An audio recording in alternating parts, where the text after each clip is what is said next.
বরকত বিশ্বাস করেন? হ্যাঁ, মুসলমানরা বরকতে বিশ্বাস করে। 10 লক্ষ টাকা প্রতি মাসে ইনকাম, মাস শেষে কিচ্ছু থাকে না, আরো ঋণ। একটা হসপিটাল বিল পরিশোধ করতে লাগে 5 লাখ, আবার ব্যাংকের ঋণ আছে না নাই? আর রিক্সাওয়ালার পুরা মাসে ইনকাম 5,000, ওইটা দিয়া ছোট্ট একটা জায়গায় বাসা ভাড়া দেয়, ছেলে মেয়েদেরকে পড়ায়, হ্যাঁ, স্ত্রীকে এটা সেটা কিনে দেয়, আবার মাস শেষে 400-500 টাকা থাকে।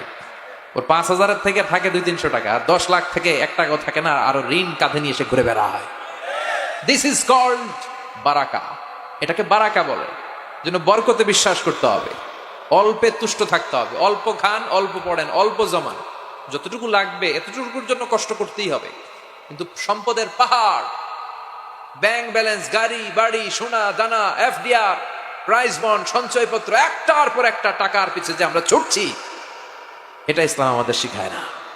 আমরা বরকতে বিশ্বাসী, আমরা হালাল খাবো, রাজি আছেন? আর সব সময় পড়বো কি আস্তাগফিরুল্লাহ। ইস্তেগফারের ফজিলত শুনে মনটা ভরছে, আল্লাহর প্রতি আস্থা জেগেছে, এবার প্রাণ ভরে পড়েন আস্তাগফিরুল্লাহ, হৃদয় দিয়ে পড়েন আস্তাগফিরুল্লাহ, মন থেকে আল্লাহরে ডাকেন, পড়েন আস্তাগফিরুল্লাহ। আবার বিষ্ণু বললেন আস্তাগফিরুল্লাহ আল্লাযী লা ইলাহা ইল্লা হুয়াল হাইয়ুল কাইয়্যুম ওয়া আতুবু ইলাইহি। এই ইস্তেগফারটা যে পড়বে, যুদ্ধের ময়দান থেকে পালিয়ে গেলে অনেক বড় কবিরা গুনাহ হয়, এই কবিরা গুনাহকারী সম্পাদনকারী লোকটারেও মাফ করে দিবে কে?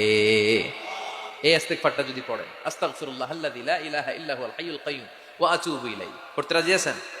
আবার সাইয়েদনা আবু বকর ডেকে বললেন, নবী আল্লিমনি দুআআন আদু বিহি ফি সালাতি, এমন একটা দোয়া বা ইস্তেগফার আপনি আমারে শিক্ষা দেন যে ইস্তেগফারটা আমি আমার নামাজের মধ্যে পড়বো। কই পড়বো? কথা কম। বিশ্বনবী শিখাই দিলেন, আবু বকর তুমি পড়ো, আল্লাহুম্মা ইন্নী যালামতু নাফসি যুলমান কাসীরা ওয়া লা ইয়াগফিরুয যুনুবা ইল্লা ফাগফিরলি মাগফিরাতাম মিন ইনদিক ইন্নাকা আনতাল গফুরুর রহিম। এটা আমরা দোয়ায়ে মাসুরা বলি, আমরা কি বলি? এটাও একটা ইস্তেগফার। এটাও যেখানেই ক্ষমা চাওয়ার প্রসঙ্গ থাকবে ওইটাই কি? কথা বলেন। ইন্নী যালামতু নাফসি, আল্লাহ আমি জুলুম করেছি, যুলমান কাসীরা, অনেক জুলুম, ওয়া লা ইয়াগফিরুয যুনুবা ইল্লা আনতা, এই জুলুম, এই পাপ আপনি ছাড়া তো ক্ষমা করবার কেউ নাই। ফাগফিরলি মাগফিরাতাম মিন ইনদিক, আপনার গুণে আপনার দয়া আপনি আমার ক্ষমা করে দেন। ইন্নাকা আনতাল গফুরুর রহিম, আল্লাহ আপনি ক্ষমাশীল, আপনি মেহেরবান। পড়েন আমিন।